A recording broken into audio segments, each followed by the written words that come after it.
क्या आप जानते हैं कि छुहारा कैसे बनता है और आखिर छुहारा को बनाने के लिए कौन कौन सी चीजों का ध्यान रखना होता है और आखिर इन छुहारा की खेती करके लोग कैसे कमा रहे हैं करोड़ों रुपए।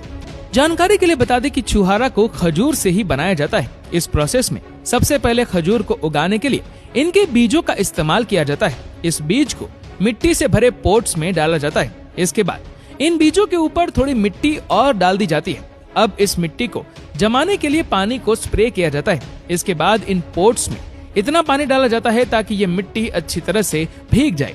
पानी देने के 30 दिनों के बाद खजूर के पौधे तैयार हो जाते हैं। ठीक इसी तरह खजूर के कई सारे पौधे तैयार किए जाते हैं। जब ये पौधे प्लांटेशन के लिए रेडी हो जाते हैं तब इन पौधों को फार्मिंग के लिए जमीन में लगा दिया जाता है और देखते ही देखते ये पौधे 1 से 2 सालों में फल देने लायक पेड़ बन जाते हैं। इन्हीं पेड़ों पर कुछ दिन बाद सैकड़ों टन खजूर लगने वाले हैं। लेकिन अगर हम ऐसे ही पेड़ को छोड़ दे और खजूर लगने का इंतजार करते रहे तो खजूर कभी नहीं आने वाले।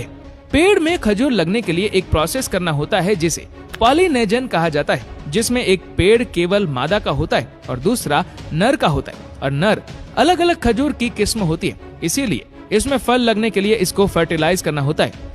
जब मादा यानी फीमेल खजूर के पेड़ में फूल आ जाते हैं तो नर यानी मेल खजूर के पेड़ों से पॉलेन को निकाला जाता है और उसे इन फूल के बीच में डालकर अच्छी तरह से बांध दिया जाता है।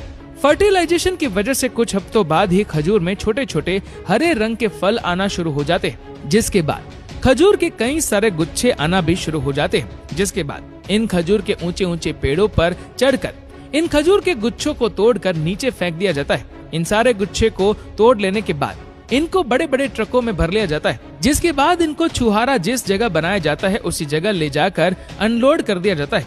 जिसके बाद ये लोग इन खजूर को गुच्छे से कुछ इस तरह से अलग करते हैं। आप इस वीडियो में देख ही सकते हैं कि ये लोग किस तरह से खजूर को गुच्छे से अलग कर रहे हैं।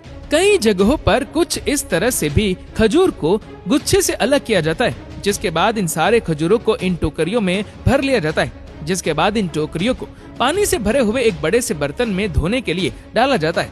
जब इन सारे खजूरों को अच्छी तरह से धो लिया जाता है तो इसके बाद इन सारे खजूरों को एक बड़े से आग के ऊपर रखे हुए पतीले में डाला जाता है।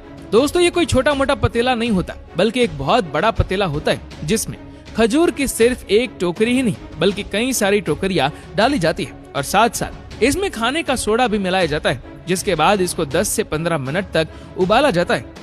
इस वीडियो में आप देख ही सकते हैं कि कैसे ये लोग इतने सारे खजूर को इतने बड़े पतीले में इतनी अच्छी तरह से उबाल रहे।